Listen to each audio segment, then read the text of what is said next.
सबसे पहले वज़ीर आज़म साहब की तरफ आते हैं। वज़ीर आज़म साहब आज मुल्क के 336 बिजनेसमैनों के साथ मुलाकात करेंगे और वहां इनसे खिताब करते हुए ये कौम को एक बहुत बड़ी खुशखबरी सुनाएंगे। अब जो ये खुशखबरी है, इससे रिलेटेड कुछ अफवाहें पाकिस्तान के अंदर गर्दिश कर रही हैं। गवर्नमेंट का ये क्लेम है कि ये खुशखबरी बिजली से रिलेटेड है, यानी पाकिस्तान के अंदर बिजली इंतहाई महंगी है, आम आदमी बिल नहीं दे सकता। और साथ साथ हुकूमत पाकिस्तान ने अब क्योंकि सोलर के ऊपर भी टैक्सेस लगा दिए हैं, बल्कि लोग जो सोलर पैनल्स लगवा के गवर्नमेंट को बिजली प्रोवाइड करते थे उसकी रेशो इतनी कम हो चुकी है कि अब इन पैनल्स का कोई फायदा नहीं और लोगों ने अपनी छतों से इन पैनल को उतार के फेंकना और तोड़ना शुरू कर दिया है। तो इस सूरत हाल के अंदर ज़ाहिर लोग परेशान हैं, क्योंकि कोई भी शख्स अगर आपके सामने आता है, उसे पूछेंगे भाई बिजली का बिल कितना है, तो वो पहले तो सर पे हाथ मारेगा, इस तरह सर पे हाथ मार के कहेगा तौबा तौबा तौबा, इस गवर्नमेंट ने तबाही कर दी।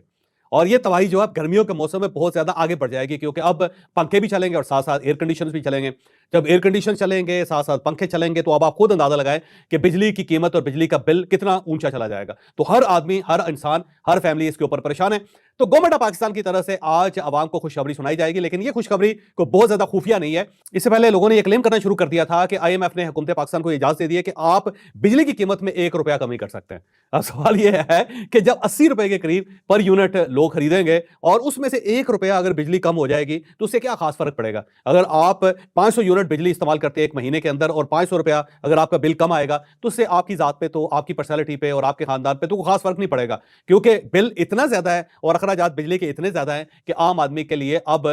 उसके बस में नहीं रहा कि वो बिजली के बिल अदा कर सके। लोगों ने ये सोचना शुरू कर दिया है कि हमें बिजली चाहिए या फिर हमें बिजली नहीं चाहिए। अब यहां पे एक और क्राइसिस भी है कि अगर हम बिजली नहीं इस्तेमाल करते तो तब भी हमें कैपेसिटी चार्जेस देना पड़ते हैं, क्योंकि हुकूमत पाकिस्तान ने जो बिजली के कारखाने लगवाए थे उसकी कैपेसिटी चार्जेस भी हैं। और वो जो कैपेसिटी चार्जेस हैं वो बिजली आप इस्तेमाल करें या ना करें, बहरहाल आपको देने तो पड़ते हैं, क्योंकि आपके घर में मीटर लगा हुआ है। और उसके साथ साथ कई हिडन किस्म के अखराजात हैं जो हुकूमत पाकिस्तान आज तक जस्टिफाई नहीं कर सकी कि डैम्स के जो तामीर के अंदर पैसे हैं वो हम क्यों दे रहे हैं, फिर ये जो PTV है उसके जो तनख्वाहें हैं वो हम क्यों अदा कर रहे हैं। बल्कि कई लोगों का तो ये भी कहना था कि गवर्नमेंट के और भी बहुत सारे इदारे हैं, जिसके अंदर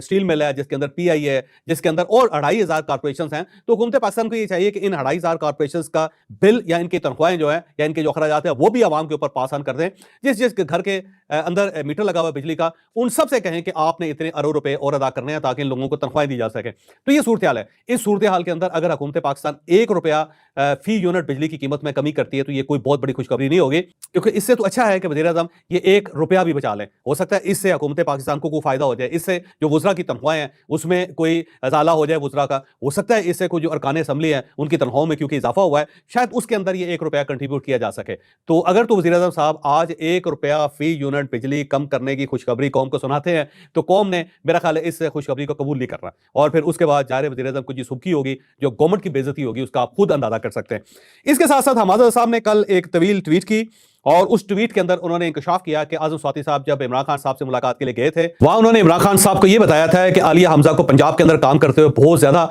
मसाइल का सामना है। तो इमरान खान साहब ने पूछा था कि उन्हें मसाइल कहां से पेश आ रहे हैं, तो आज़म स्वाति साहब ने कहा कि हमाद अजहर साहब की तरफ से बहुत ज्यादा सरगर्मी नहीं दिखाई जा रही, बहुत ज्यादा सपोर्ट नहीं मिल सकी, जिसकी वजह से आलिया हमजा बहुत परेशान है। तो हमाद अजहर साहब के बकौल जब मुझे यह पता चला तो मैंने फौरी तौर पर आलिया हमजा से पूछा कि क्या वाकई आपको मेरी वजह से कोई तकलीफ हो रही है। तो आलिया हमजा ने कहा कि मैं तो बहुत हैरान हूं, ये तो कभी मेरे वहमो गुमान में भी नहीं था कि आपकी वजह से मुझे कोई तकलीफ पहुंच रही है। जिसके बाद हमाद साहब ने कहा कि पार्टी जो है मुझे महसूस होता है कि उससे मेरी जरूरत नहीं है, क्योंकि इससे पहले जो मेरे इख्तियारात थे उसे 4 रीजनल सदूर के अंदर तकसीम कर दिया गया था। मैं 2 मरतबा पहले इस्तीफा दे चुका हूं, लेकिन मेरा इस्तीफा कबूल नहीं किया गया। मैं बहुत ज्यादा मसाइल का शिकार हूं, मेरा बिजनेस तबाह हो गया है, मैं अपने घर के अंदर महसूर हूं, बल्कि छुप के बैठा हुआ हूं, लेकिन इसके बावजूद पार्टी मुझसे मुतमईन नहीं है। मैं इस हालत में भी पार्टी के जलसों में शरीक होता रहा हूं, इनकी रैलियों में शरीक होता रहा हूं और वहां पर भरपूर किस्म की नुमाइंदगी भी करता रहा। लेकिन इसके बावजूद अगर इमरान खान साहब मुझसे खुश नहीं है तो मैं ये जो छोटी सी अब थोड़ी बहुत सी मेरी एसोसिएशन पार्टी के साथ रह गई है, मैं उससे भी मुसाफी हो रहा। और साथ उन्होंने लिखा कि मेरा जो इस्तीफा ये हतमी है, मैं इसे अब वापस नहीं लूंगा।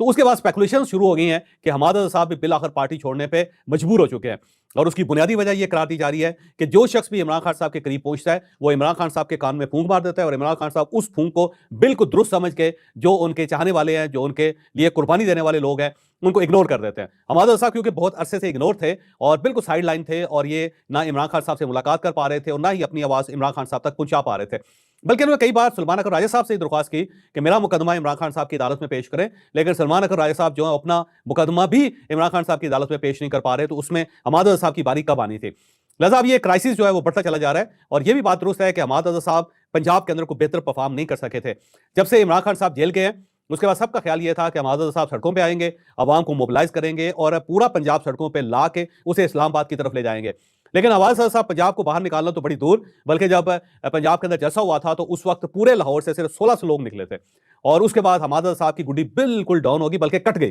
اور اس سے وہ خاصے پریشان بھی تھے اور پارٹی نے بھی ان کو اگنور کرنا شروع کر دیا تھا۔ اب مجھے محسوس ہوتا ہے کہ ان کا وقت بھی آ گیا ہے، کیونکہ اس پارٹی کے اندر کمال یہ ہے کہ یہ پارٹی کسی وقت کسی کو بھی فارغ کر سکتی ہے۔ آپ کے سامنے آپ دیکھ لیں کتنے لوگ اس پارٹی کے اندر تھے، لیکن بعد ازاں عمران خان صاحب نے سب کو کاٹ کے سائڈ پہ پھینک دیا، اور اب ان میں سے وہ چہرے آپ کو نظر ہی نہیں آتے جو پارٹی کا کبھی گڈ ول ہوتے تھے، جو پارٹی کا سب کچھ ہوتے تھے، اور اس میں ہمادرضا صاحب بھی شامل ہے۔ مجھے لگتا ہے آپ باری ہمادرضا صاحب کی ہے، ہمادرضا صاحب نے کسی وقت بھی سیاست سے تائب ہونے کا اعلان کر دینا ہے، اور اس کے بعد وہ اپنے مقدمات لڑیں گے اور چپ کر کے سائڈ پہ اپنا بزنس کریں گے، اور پھر اس کے بعد توبہ طائب ہو جائیں گے اور عمران خان صاحب اور پارٹی کا ساتھ چھوڑ دیں گے۔ تو بالکل وہ وقت آ چکا ہے، اور یہ آپ کو آنے والے دنوں میں خود بھی پتہ چل جائے گا کہ ہمادرضا صاحب نے پارٹی کو کیوں چھوڑا، کیونکہ ہمادرضا صاحب جو ہے پارٹی چھوڑنے کا بندوبست باقاعدہ کر رہے ہیں، اور تھوڑا تھوڑا وہ اپنا موقف بیان کر رہے ہیں کہ میرے ساتھ بڑا ظلم ہوا ہے، جب میں مکمل طور پہ پاور لیس ہوں تو پھر مجھے اس پارٹی کے اندر رہنے کا کیا فائدہ، کیونکہ ان کے بقول اب جو ان کا حلقہ جو ہے اس کے اندر بھی جو تبدیلیاں کی جاتی ہیں وہ اس معاملے میں بھی ان سے نہیں پوچھا جاتا۔ تو جب وہ کہتے ہیں کہ میں اتنا پاور لیس ہوں تو پھر میرا اس پارٹی کے اندر رہنے کا کیا تک بنتا ہے، تو بہت سارے دوستوں کے ساتھ انہوں نے مشورہ کرنا شروع کر دیا ہے۔ ان قریب مجھے لگتا ہے کہ ہمادرضا صاحب کی طرف سے بھی ایک ٹویٹ آ جائے گی، تو اس کے بعد ہمادرضا صاحب کا پاکستان تحریک انصاف کے ساتھ جو رابطہ ہے، جو تعلق ہے، وہ ہمیشہ کے لیے ختم ہو جائے گا۔ افغانستان کے شہریوں کو جو پاکستان کے اندر رہ رہے تھے، جن کے پاس افغان نیشنل کارڈ تھا، ان سب کو 31 مارچ کی ڈیڈ لائن دی گئی تھی کہ 31 مارچ تک آپ نے پاکستان کو چھوڑ دینا ہے، خیر بات کہہ دینا ہے، اور کل کے ڈیٹا کے مطابق تقریباً 8,80,000 کے قریب ایسے افغان تھے جنہوں نے افغانستان میں واپسی کا راستہ اختیار کر لیا تھا، جو افغانستان واپس چلے گئے تھے۔ جو ہی ڈیڈ لائن ختم ہوئی تو اس کے بعد حکومت پاکستان نے پاکستان کے مختلف شہروں میں چھاپے مارنے شروع کر دیے۔ راولپنڈی، اسلام آباد میں بڑے لیول پہ اس وقت کارروائی جاری ہے، اور جہاں سے افغانی شہری ملتے ہیں اس کو فوری طور پہ گرفتار کر کے لنڈی کوتل بھیج دیا جاتا ہے، کیونکہ گورنمنٹ نے لنڈی کوتل کے اندر کچھ کیمپس بنائے ہیں، وہاں پہ ان لوگوں کو رکھا جاتا ہے، رکھنے کے بعد ان کو افغانستان کے حکام جو ان کے حوالے کر دیا جاتا ہے۔ آج بھی تقریباً 5 خاندان گرفتار کیے گئے، جن میں سے 105 لوگ نکلے، اور ان کو 105 لوگوں کو بسوں کے اندر بٹھا کے لنڈی کوتل بھیج دیا گیا، اور میری آخری اطلاعات کے مطابق ان لوگوں کو افغانستان کے حوالے کر دیا گیا۔ اور اس کے ساتھ ساتھ یہ کارروائی اب پورے پاکستان کے اندر جاری ہے، کیونکہ حکومت پاکستان کے پاس فہرستیں موجود تھیں، اور باقاعدہ حکومت نے ان تمام مراکز کو، ان تمام آبادیوں کو آئیڈینٹیفائی کیا ہوا تھا جہاں جگہ افغان شہری رہ رہے تھے، بلکہ ہر تھانے کے اندر افغان شہریوں کا باقاعدہ ایک ریکارڈ بنایا گیا تھا، اور اب اس ریکارڈ کے مطابق ان لوگوں کے خلاف کارروائی ہو رہی ہے۔ یہاں پہ ایک بڑی دلچسپ صورتحال یہ ہے کہ اس سے پہلے چائنا کی طرف سے طالبان کے لیے ہمدردی کا اظہار کیا جاتا تھا، اور پاکستان کو روکا جاتا تھا کہ آپ ان کو ایک اور موقع دیں تاکہ خطے کے اندر امن قائم کیا جا سکے، لیکن اب چائنا پاکستان کو سپورٹ کر رہا ہے، اور چائنا کی طرف سے پاکستان کو یہ گو ہیڈ دیا گیا ہے کہ اگر وہ افغان شہریوں کو نکال سکتا ہے تو اسے فوری طور پر نکال کے افغانستان بھیجنا چاہیے۔ بلکہ چائنا کی طرف سے یہ بھی کہا جاتا ہے کہ جب افغان یہ کلیم کر رہے ہیں کہ افغانستان کے اندر پاکستان سے زیادہ امن ہے، پاکستان کے مقابلے میں زیادہ خوشحالی ہے افغانستان کے اندر، تو ان کے شہریوں کو اب پاکستان کے اندر نہیں رہنا چاہیے۔ تو چائنا نے باقاعدہ پاکستان کو سپورٹ بھی کرنا شروع کر دیا، لنڈی کوتل کے اندر جو رہائش گاہیں ہیں اس کے معاملے میں چین نے پاکستان کی مدد بھی کرنی شروع کر دی ہے۔ تو اب چائنا اور پاکستان دونوں افغان مہاجرین کے معاملے میں ون پیج پہ ہیں، اور دونوں یہ چاہتے ہیں کہ افغان شہری پاکستان سے نکل جائیں، اور اس کے ساتھ ساتھ میرا خیال ہے اب چائنا پاکستان کے بہاف پہ طالبان گورنمنٹ کے ساتھ ڈیل بھی کر رہا ہے، اور ان کو یہ سمجھا رہا ہے کہ یہ جو آپ کے مہاجرین آ رہے ہیں یہ پہلا سٹیپ ہے، اب اگر آپ نے اس کے باوجود پاکستان کے ساتھ کمپرومائز نہ کیا، آپ نے ٹی ٹی پی کو کنٹرول کرنے کی کوشش نہ کی، اور آپ کی سرزمین پاکستان کے خلاف اسی طرح استعمال ہوتی رہی، تو پھر ایک وقت آئے گا کہ پاکستان آپ کو زیادہ ٹائٹ کر دے گا، اور ہم آپ کو پاکستان سے بچا نہیں سکیں گے، کیونکہ پوری دنیا میں پاکستان اس وقت واحد ملک ہے